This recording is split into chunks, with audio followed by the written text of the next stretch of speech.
Hey guys, welcome back to my playthrough of Baldur's Gate 3. As you can see, we have Orpheus here in Mind Flare form, and we are facing off against the final villain, the Elder Brain, which is a Nether Brain now. The unbreakable will of the Nether Brain. And we have to kill it, or break these chains or whatever, and get it down as much as we can. And we have to get people in here in order to do that, to help us out, because right now Orpheus is the only one who's come in here. So we have to be careful, because I know what this thing can do. First, we'll get Orpheus to fly. Let's have him fly down here close to it. Try to deal as much damage as humanly possible. And these platforms, fortunately, may end up going off. I think a few of them stay, though. I'm actually going to have him go around this way. Now that you're in range, 8 to 35. Let's do 18 to 108. 32 damage. Mind broken. That hurt him a little bit. And that's all he's going to be able to do this turn. Can't use reactions when mind is broken. So, not good. But we got to get this thing down as much as humanly possible. Okay, Minthara. Use the portal. Let's get you through here. Alright. Now, we want her to do Misty Step. Let's get her down here.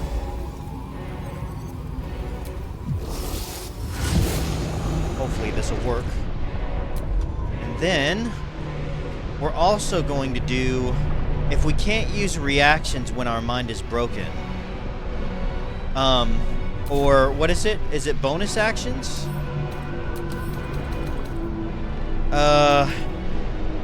After entity is slowed by the Netherbrain, Psychic Shattering Mind. Okay. Let's do haste. Concentration haste. And let's pour in and give it every single thing we've got. Nope. This one.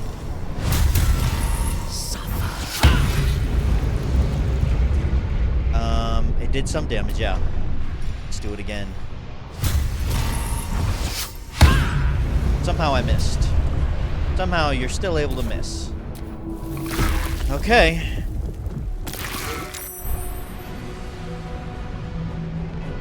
Now, whatever happens, I don't want this thing to do some kind of mind control. Jumping around.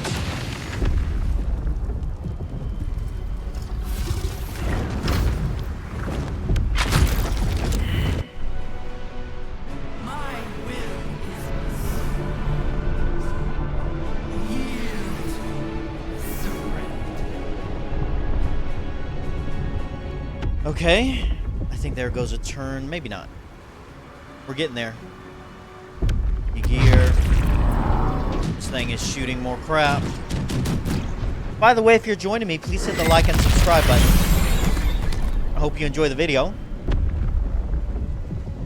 We must defeat this thing. Oh my gosh, Dame Aylin's back awake. Let's see if she can stay awake this time.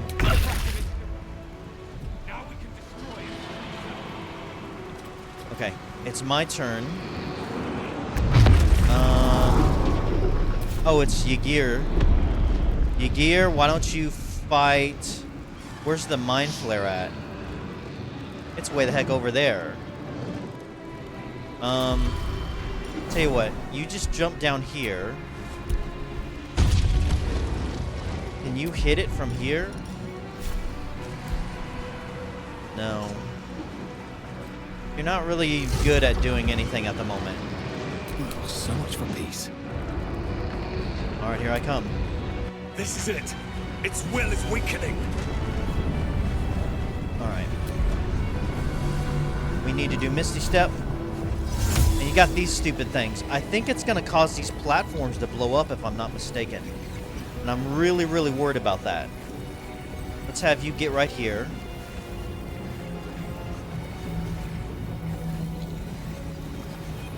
Yeah, man. I thought some of them stayed, but I'm not sure. Okay, you get here. It's alligator.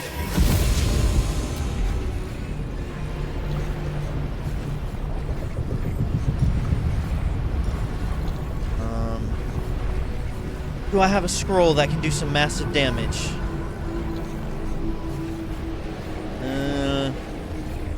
Let me see.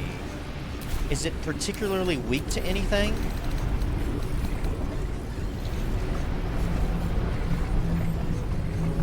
It releases brain quakes. Let's see.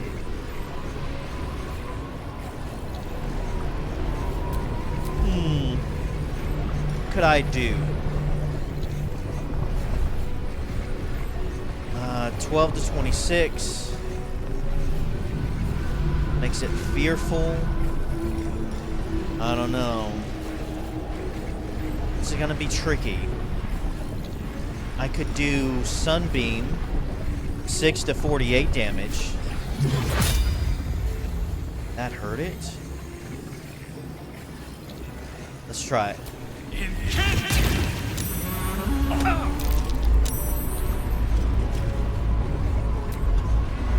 All I can do.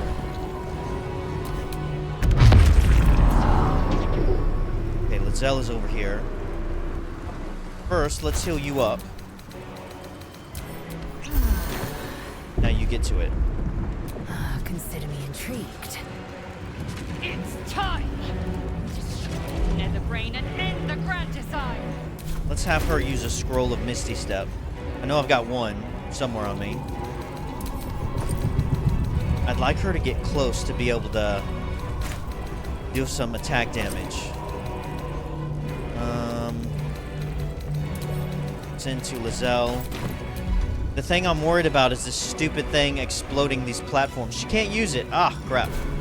Okay, fine. Fine. She doesn't even have any movement left. Alright, attack from here. Damage.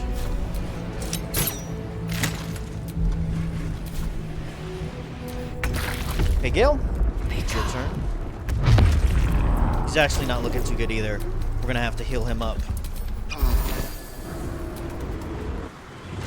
This is our chance. Farewell to the Nether Brain. Alright, let's do haste on him. Let's see.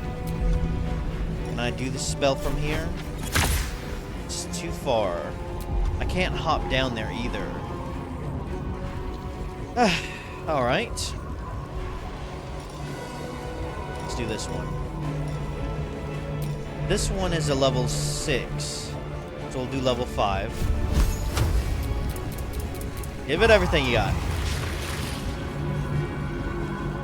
And that's it. Alright, well, in here now. It's this guy's turn. This thing's gonna blow up. Can I just get him away from it? Let's do fly. I want you to fly over here. Now, do this. Okay.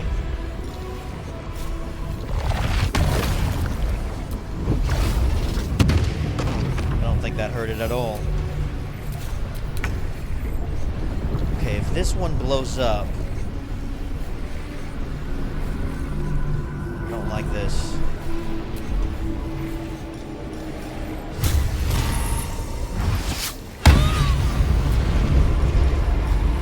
Attack again. Now I want you to use...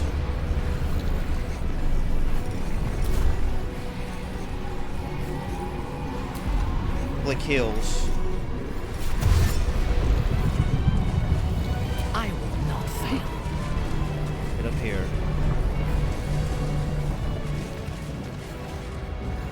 Mark for negation. Oh, I see. Alright. Oh, she had more attacks. I should have used those while she was down there. Damn it. Okay, let's just use bombs.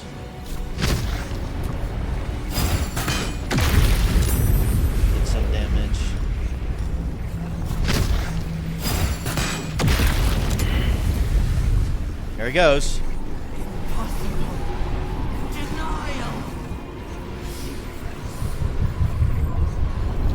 I think we're pissing it off. Mark for negation. Oh, yeah. See, it destroyed that whole platform. And it just took out Minthara and the other guy. Orpheus, oh my god! It destroys the whole platforms. Is this all marked for negation? It is, that's why it's glowing red, isn't it?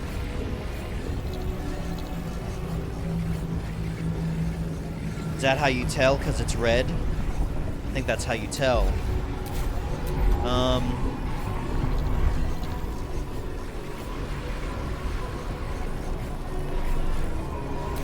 So this platform's gonna blow up too.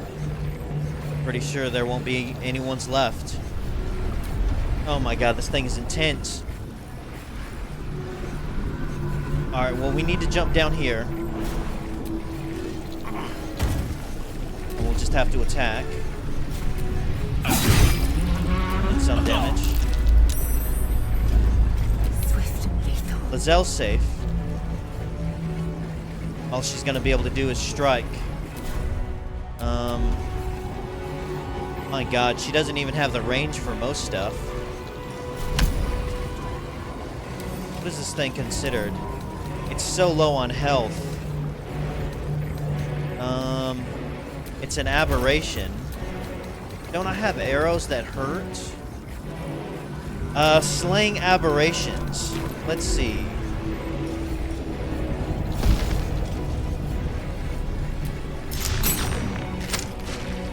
Did a little bit of damage. We're gonna have to use a potion of haste. There's no other way around it.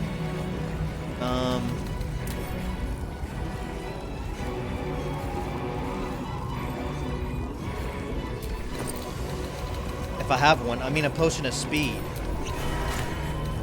Do I have any more arrows of aberration?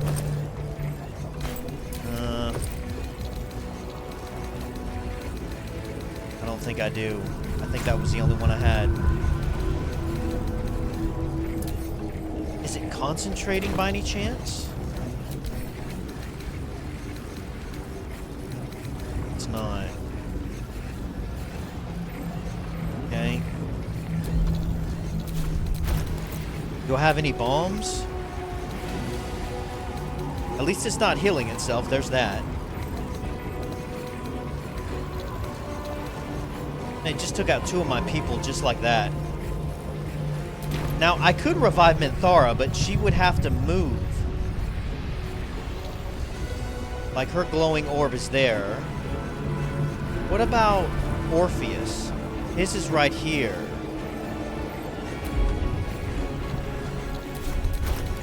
I could try to bring them back, but man, I don't know.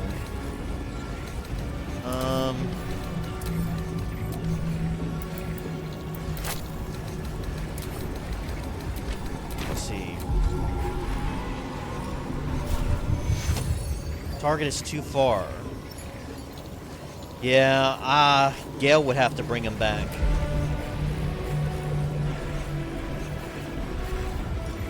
Oh my gosh.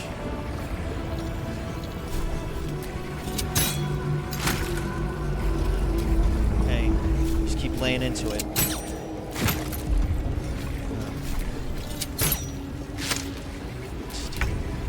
Okay, Gale. If you brought Orpheus back, would he be able to have a turn? Yeah, summon him down there. Aw, target is too far. Alright, let's try something different. Let's try Misty Step. Right here. Now, let's go with Revivify and Revive Orpheus right next to us. There's got to be room here somewhere. Now it's Gale's turn. Big attack.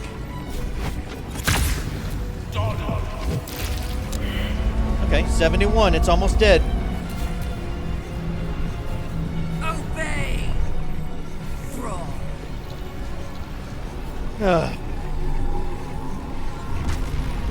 Mark for negation.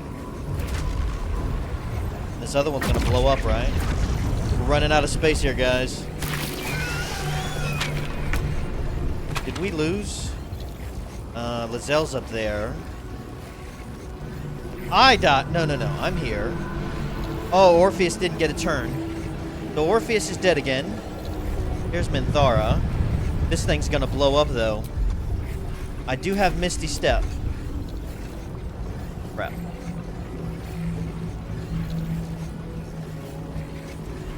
No way around it. Sunbeam.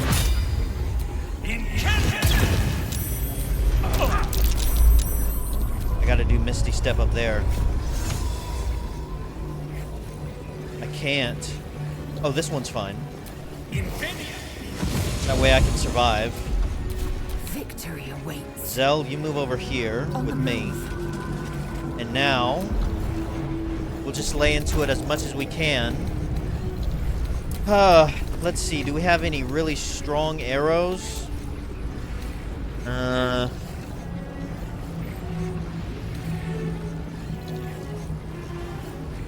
Fiends. 6 to 17. 6 to 17. Arrow of Transportation could come in handy.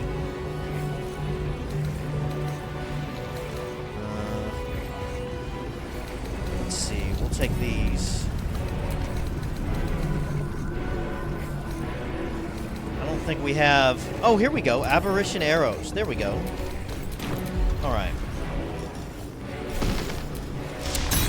A few more strikes and he's gonna die. Take him down, Lae'zel.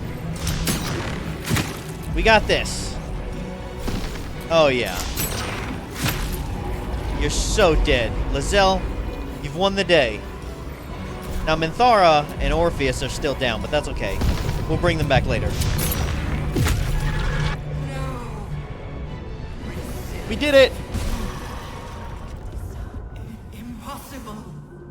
Pain. Fear. Terror. Reconsider.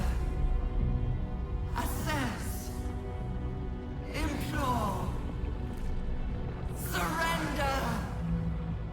There. At last. It is subdued. Spare me. Join me. Wield me. Become absolute. And thus, I honor my mother's legacy. The grand design, once again, ended by my line. The brain is on the cusp of its final thought, and it's taking all of Orpheus's strength to keep it there. An opportunity, perhaps. Okay. This is the moment, my love. The moment in which we make a new world for ourselves. Okay. Go ahead, command the brain to destroy all tadpoles in the net self. Betray Orpheus, dominate the brain, become the absolute. Ho ho ho, here we go. Well guys, this is what we've been working up to. And,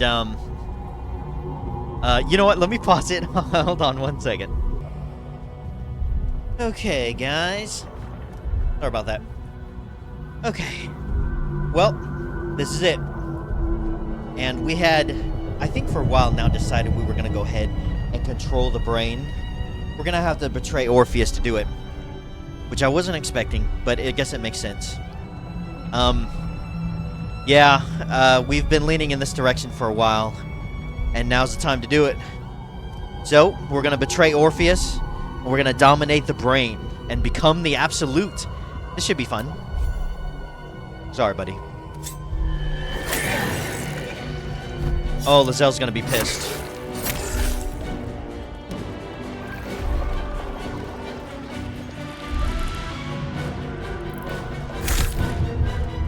It was a little bit more evil than I thought it would be, but okay.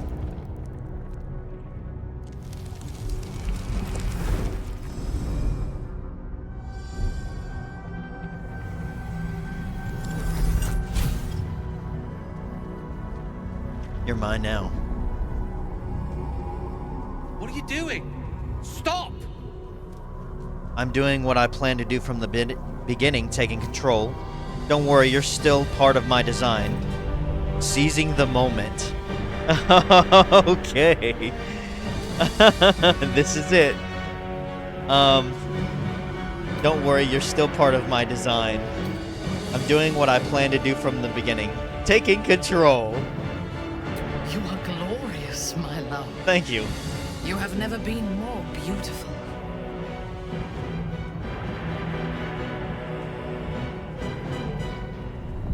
Together, conquer, rule, command!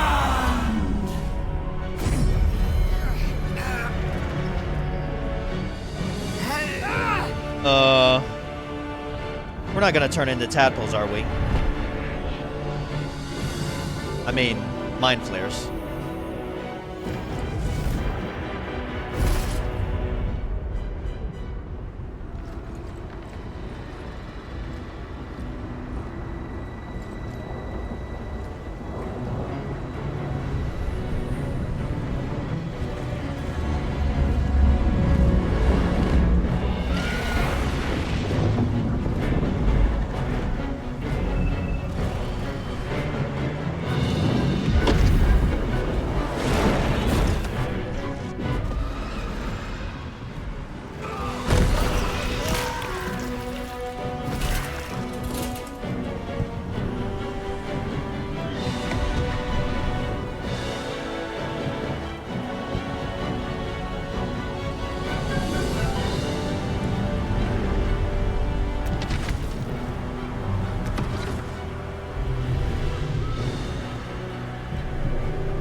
In my name. Okay. All's well that ends well. Absolute power corrupts. And that is, as they say, that is the end of the game, guys. Man, what can I say? That was, pretty intense. I don't know if there's going to be any post-game. But man. Woo! Wow. What a beautiful song, too. I gotta tell you, this is one of the best games I've ever played. There's a few things here and there that could use improvements, but they're really nitpicks at the end of the day. And I beat it. I did it, guys. That last choice was a little bit more evil than I thought. But I guess that's how it goes. I was wondering, I guess we never ended up having an opportunity to give the crown to Gale. But that's okay. We ended up seizing power and control. Minthara sure did seem to like that by the end of it all. And, man, I mean, what a game. I mean, just the amount of choices and options. The amount of unique characters. There's a lot of choices I would have done differently in hindsight. The main things I regret is the stuff that happened at Emerald Grove. In hindsight, I would have definitely went back on that because we ended up losing several companions. So I would have done that differently. I would have done a few other things differently, but that's hindsight. And I really do. It's kind of a bummer missing out on Karlach as well as Wheel's quest. And I'm sure that Halsin had some interesting stuff going on too. But all in all, that's okay. I love how they gave you the option. I love how there's so many different dialogue choices. I mean, this is a role-playing game to the T. And, you know, what are the negatives of it? There's a few retarded things, like at the beginning, the whole non-binary choice, which had nothing to do with the game. But it's just pandering, you know. That I see that woke crap, and it's just bull crap, and it's really stupid whenever stuff like that is implemented in the game. But it could have been way worse. So they threw that in. Were there any other elements like that? I don't know. It's hard to say. Overall, I think the game was pretty solid. It had an extreme amount of diversity, and normally, whenever you force diversity in a game, it doesn't end up working because you sacrifice the story. or game mechanics and stuff like that. However, I would say this is a example of diversity done right. This game had an extreme amount of diversity. There was every kind of creature and race under the sun, but it really fit well in the world of D&D. Sorry if that's a little loud. Turn that down a little bit. But yeah, you know, is that... I think I'm turning the sound down on my headphones. I don't know if it's affecting the game volume.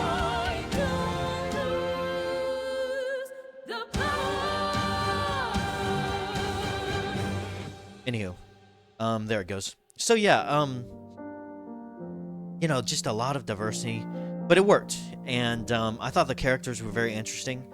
I liked the role-playing perspectives. I thought most of the mechanics were great.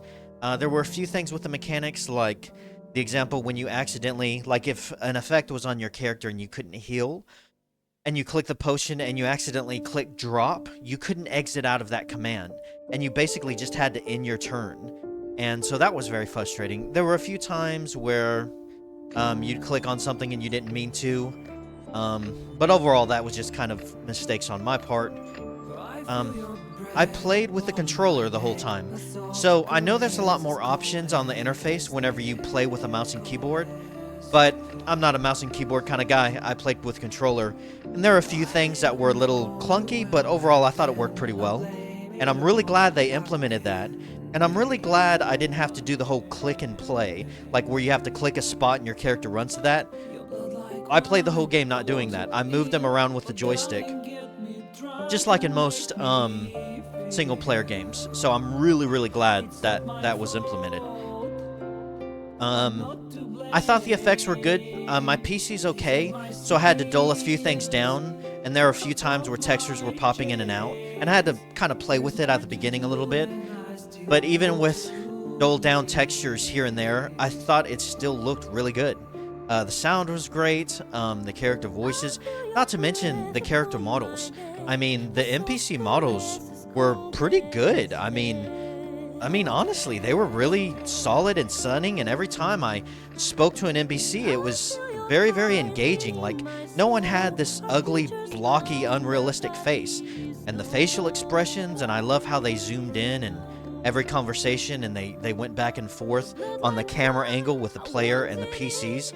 I really liked the way that worked. And I also really enjoyed the multiple dialogue options. I mean, even with enemies, whenever you faced an enemy, a lot of the times there was a chance to have a chat with them beforehand, like with the goblins or the ogres, or, you know, whatever. I mean, there was a chance where you could really get to know what's going on, and I liked that. I really, really was immersed in this world throughout all of it. I never played D&D. Now, from what I understand, it's going extremely woke, and there's a lot of retardation going on. But there are still cool elements. I've been watching on YouTube. Honestly, for the past year, I've been watching different videos about D&D lore and the monster manual, and just different concepts of the world and the astral plane and the different realms and the gods, you name it. And it is a very, very rich lore, and I love that. And this game incorporates so much of that. This game makes me want to play D&D. It makes me want to get into D&D and learn more about it and play it. And, you know, that's awesome. I like the turn-based combat. It reminded me of Final Fantasy X, or something like Chrono Cross. Whenever it's turn-based, you really have a lot of options, and you can kind of strategize and, you know, make different moves and different, you know, use your environment. And there was a lot of incorporation of different capabilities in your environment and creature weaknesses and just all kinds of stuff. And it works as turn-based because it gives you a chance to slow down and really strategize. This is such a huge strategy game, and it works. So I'm just pretty much singing the praises of it. One of the negative things about it, probably one of the worst negative things, was the advertising. The advertising, the first thing I saw about this game was that scene at, I don't know, it's like a Comic-Con or something. And they showed a scene where you're basically playing as a Stereon, and Hald-Elf in bear form comes up to you, and then you have a bunch of bestiality, gay butt sex. And that's how they advertise the game. And if you don't know what I'm talking about, just look it up. Asterion leans back, and the bear walks up, and then they get it on, and a squirrel in the tree, a squirrel basically loses his mind. And that's how they advertised it. And it looked like it was going to come across as some absolutely far-left, woke, SJW trash with just, you know, DEI and forced politics and just absolute crap. That was probably the worst part about it, the advertising, because it's really not that at all. I mean, like I said, there are certain elements of that in the game, but it doesn't ruin the game at all. And why would you even advertise it and show a scene like that? That was the worst thing, and it really, really turned a lot of people off. And to this day, even though it's been out now for, I don't know if it's been a year yet, but it's been a good amount of time, people are still referring to this game as Bear Sex Simulator. So that was stupid. We're going to go ahead and skip past this and see what happens, and then I'll conclude with my final thoughts. But the advertising was really retarded on this game. And it turned a lot of people off, and it turned me off. I wasn't even going to play this game, guys. Where are we at? Oh, are we just right back at the beginning? Right back at the... So if I hit continue, what are my... If I do load game, this is it. Mind of the Netherbrain. This is it. This is the last save. So before we continue onward... Really, this spot right here. So there is no post-game. Interesting. I mean... I gotta say, man, that's fine. I guess that makes perfect sense, seeing as how Baldur's Gate is basically destroyed now, and since I'm an all-powerful god, what are you going to do, right? But there is no post-game. It's just straight up, that's the end of it. Man, I gotta say, man, though, I'm so happy. Like, really, I had a lot of fun. I was talking about the advertising. I wasn't going to play this game, guys. I wasn't, you know, I saw that preview, and I just thought it was going to be a bunch of PC politics shoved down my throat. And that's what the whole game was going to be. And normally whenever you have that, the gameplay, the mechanics, everything just fails and falters because it's really hard to focus on the stuff that actually matters, the stuff gamers want, whenever you're trying to inject, you know, the message and all that crap.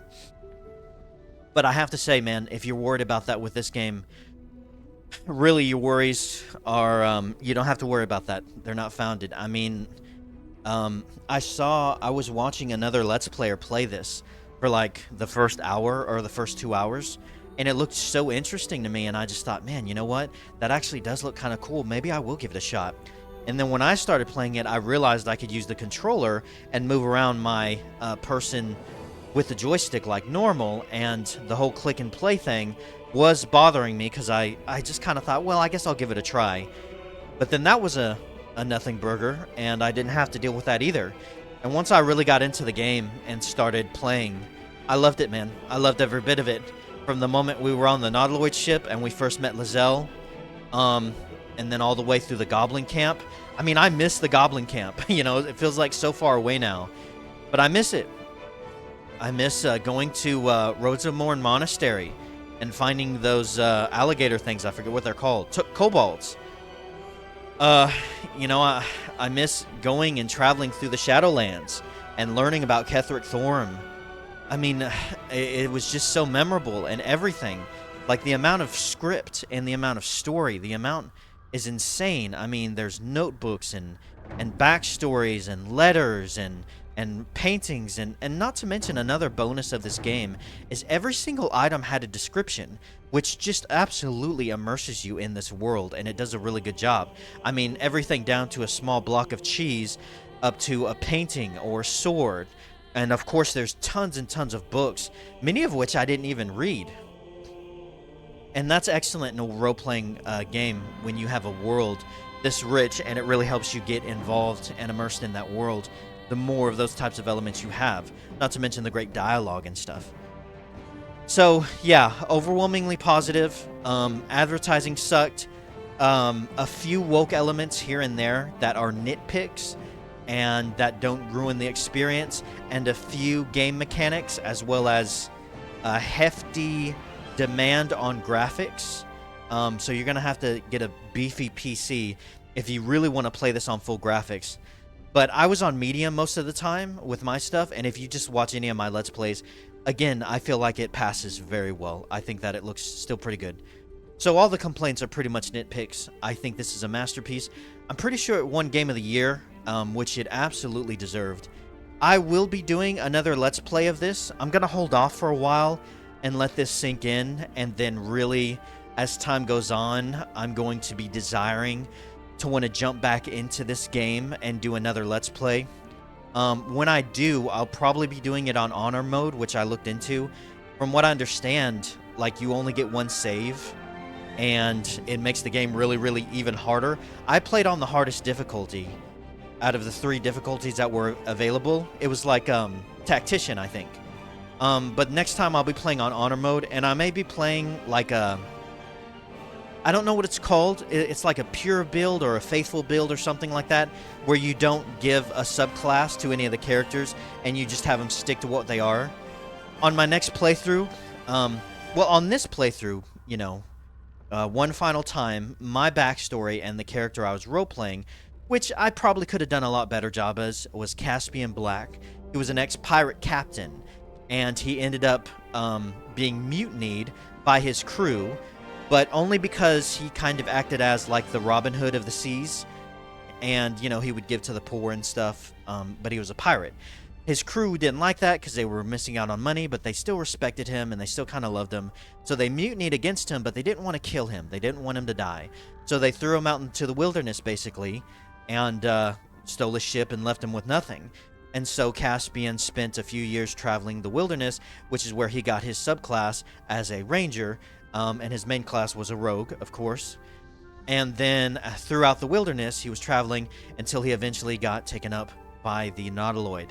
I think there was an option where I, in the beginning, spoke about how I was a Baldurian, and I regretted that because then the Baldurian option kept showing up through dialogue, and ultimately I didn't want that, and so it is what it is. But then he formed a new crew, which is all the people I was with. He formed that new crew, and then the story unfolded after the Nautiloid ship crashed. And so, kind of an anti-hero, but definitely there towards the end, I leaned toward the bad. And we made a few very evil choices, namely at Emerald Grove, which we kind of stumbled into, and I didn't consciously really want to happen, but we just kind of accepted it. We could have been a lot more evil, to be honest. We could have played much more evil character and done some bad, even worser things. But we tried to use the middle ground. It was mostly a playthrough of, let me try to be an anti-hero, let me take advantage of people and get gold, but not do anything that really is horrific. But in the end, it was a pretty much good or evil choice there, and we leaned toward the bad. On my next playthrough, I will play probably a character that I'm not used to, something like a morally pure knight or something, like a paladin, or... You know, I was thinking about a Dragonborn or just straight up Tiefling. I'm going to definitely make choices to where I keep Will as well as Karlak and Halsin in my party, which is very exciting to me because that opens up many new quests and all new types of dialogue. And I'll probably be playing the morally good choices, choices that involve, you know, helping people out just for the sake of helping people. Many times in dialogue, I chose the sarcastic kind of asshole response in this playthrough. In a new playthrough, I may not do that, which admittedly might not be as fun or as interesting. But that's okay. I think it will still be interesting in different ways, and depending on what I do. I'm not sure. I bet there's all different types of character builds that I could play around with and have fun with and think about. And now I have hindsight, I know a lot more how the game works, how combat works, and different choices, especially the consequences of choices of what happens if I fail. And so I will be doing another playthrough. It might be a year or so. I'm wrapping up my second playthrough of Elden Ring right now, which those episodes should be loading. And once this game is now done, and once Elden Ring, I'm gonna keep playing through that. The DLC is gonna be coming out soon.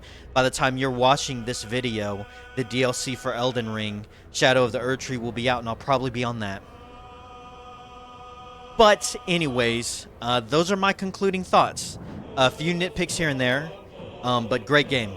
I mean, one of the best games I've ever played, and I'm not joking. I mean, I loved open world games. I loved The Witcher 3. It was one of my favorites. I love Skyrim and playing a modded Skyrim. I loved God of War, and obviously the first three, but God of War 2016 and God of War Ragnarok was amazing. Very heavy role-playing games, big, wide world spaces to explore, similar to this one. I thought those were masterfully done. Of course, Elden Ring, I beat the hell out of already. This game isn't particularly an open world, but the places to explore are so vast and big, that's not too much of a problem. And so somewhat linear, but still huge exploration. And this game ranks up there. It really does. It ranks up there with all of those. It is a great game with great story. From what I hear, there's not going to be any DLC. I think they're just going to work on bug fixing and making sure that everything is up to notch. But I don't think there's going to be any DLC for this game unless they change their minds. And I tell you, when the next time they come out with a game, I never played Divinity, the first or the second one. I never played any of those. So this was a brand new experience for me. I never even played the other Baldur Gates games. And God, I loved it.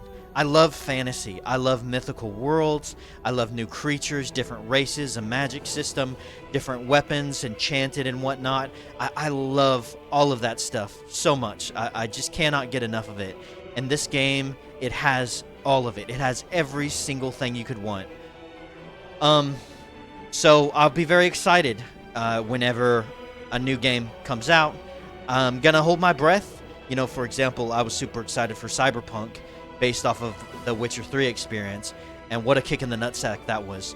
So they could fumble the ball on their next game, to be sure, but this one is a keeper, and it's easily replayable because of all the different choices and even the different endings you can do. So, guys, I think I'm going to call it there. Stay tuned for that, and please check out my other content, and stay tuned and check out when my next playthrough of Baldur's Gate 3 drops, which will be sometime in the future. And I always really appreciate you guys watching. Please leave a comment. Let me know what you thought about this game. Let me know what you thought about this Let's Play. And, you know, your opinions. Do you disagree with me, and why?